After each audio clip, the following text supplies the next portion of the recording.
guys, Bolts96 here, but the O is a 0, and still taking a look at the summer transfer window just gone. With this video, I am making a best XI out of all the transfers that came in to the Premier League this summer.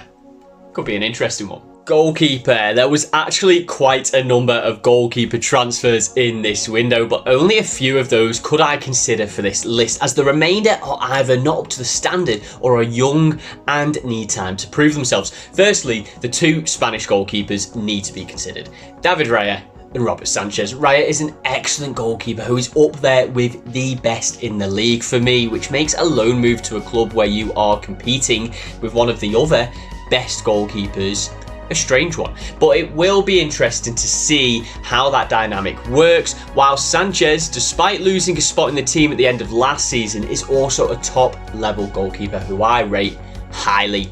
Then turning our eyes to a homegrown lad in Dean Henderson. It is good to see him finally get a permanent move away from Manchester United, and hopefully he'll be able to shine, but he'll have to beat Sam Johnston to #1 spot first.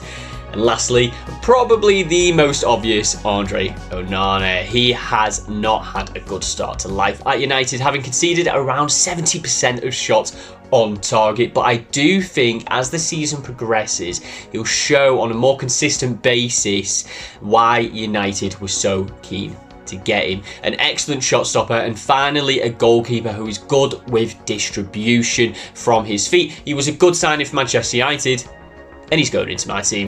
Right back, moving on to the defensive line now with 4 at the back, and we are looking at right back first. There hasn't been a lot of movement in this position in the summer, but a handful of names do stand out. Max Aarons and Tino Livramento are two good young right backs who I think are worth a mention.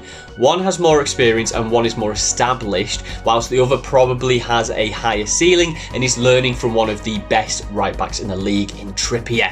They both could go on to big things with their respective teams. Now I do think it is worth mentioning Montiel as well. The World Cup winning right back who scored the final penalty has come into the league this season on a loan, and I'll be very intrigued to see how his season pans out. But I do think there are two other right backs who are of a higher standard: Timothy Castagne and Pedro Porro. Both are good, experienced players who still have years left to give. Pedro Porro, with his price tag and playing for the bigger team, will probably be most people's picks, but I think people shouldn't sleep on Castagne. He was consistently one of the best players for Leicester during his time there, and so far this season he is pulling through similar stats to Porro. The guy is a good player, and there is reason why he has so many caps for one of the strongest national teams in the world. This is a hard choice, and to be honest, I feel slightly more inclined to pick Castagne, but Porro is a bit younger and he has more room to improve, so I think I'm going to have to go for him. Central defence, centre back now, and there have been some excellent signings in this position this window. There's a few young players with big ceilings that I think are worth a shout.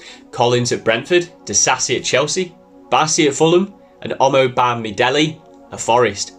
Easy for you to say, are all good young central defenders who could go a long way in this game. But I think the main contenders for this position are Jurrien Timber, Pau Torres, Mickey van der Ven and Joško Gvardiol. Timber and Arsenal have been incredibly unfortunate with him picking up an injury which will keep him out for a very long time, but he is a fantastic player who could become one of the best defenders in the world if he can overcome this injury and come back even better.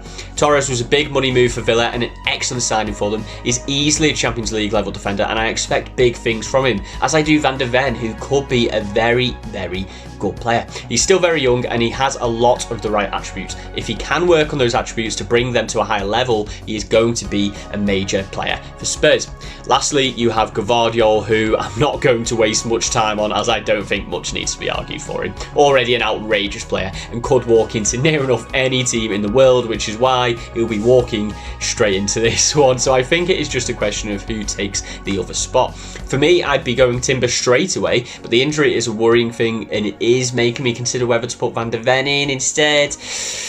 But no, I think I'll stick with Timber and trust that he'll overcome the injury and prove to be worth the big money spent on it. Left back. If right back didn't carry many options, then left back carries even less, and it is definitely going to be the weaker side of the team. Nuno Tavares is an outside shout, as he is a decent player and is still young, but there are 3 others quite a bit ahead of him for me. Sergio Reguilon going to Manchester United hasn't excited too many fans, but he is a pretty good player who has a ton of experience and has played for some of the best teams in the world. Then you have Ryan Giles going to Luton for a snip at 5 million. He's a good, young, fast and attack-minded defender who I think will do very well for Luton and could push on to even bigger teams in the future. But for now, they have quite a gem on their hands there. However, I am going to go for my last mention here, which is Lewis Hall. He is still only 18 years of age and is only on loan at the minute, but he looks to be the real deal and will be starting for most teams in the country, I think, which is why picking him here. Central midfield, I'm going with a 4-3-3 formation as there are a lot of options in midfield to choose from and I'm not sure how I am going to settle on a final three.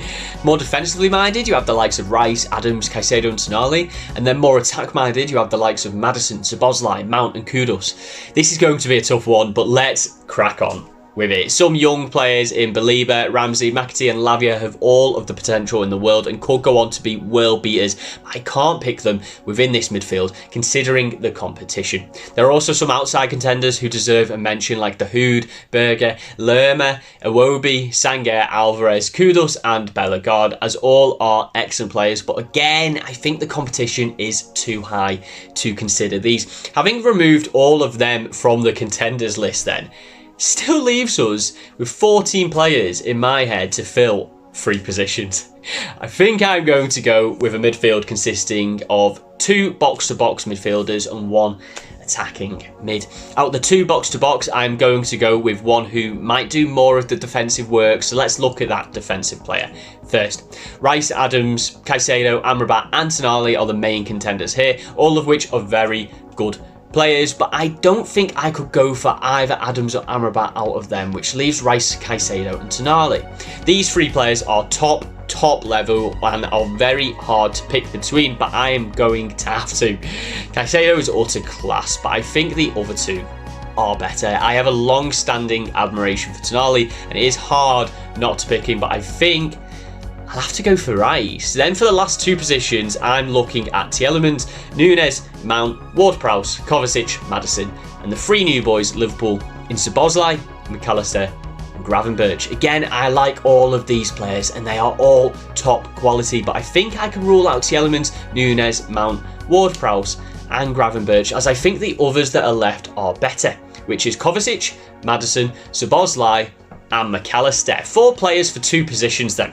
Kovacic is the most experienced and is probably the most all-rounded out of them, whilst McAllister is also an excellent all-round player who can do most tasks you ask of him. But for me, I can't leave out Maddison and Szoboszlai. Maddison is just extraordinary, while Szoboszlai looks a real player who I could see being considered as world-class in the not-so-distant future.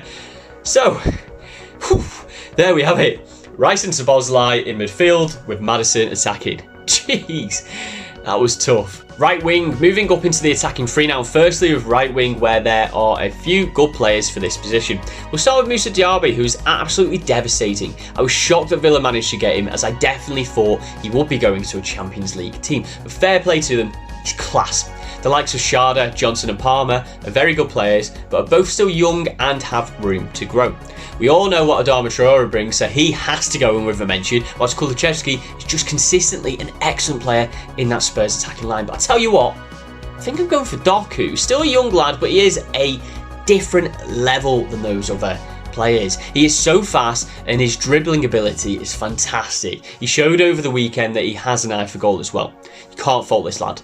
He's going in. Striker, into the striking position, and there are actually only a couple of standouts here. João Pedro and Cameron Archer look to be brilliant players, but again, they are both young and need to develop to prove that they can perform consistently at the top level. Nicholas Jackson could become a big player, and Beto could surprise a few people for Everton, but I think the 2 standouts are the 2 players who come in for huge money this summer, Nkunku and Højlund. Speaking about the latter first, you look at Højlund and think that he has all of the physical attributes to be a top player, but he is young and is going to take time to see if he lives up to the price tag. Whilst Nkunku is a proven attacker at the highest level, but he is more of a secondary striker, so the question is whether he could lead this team up top.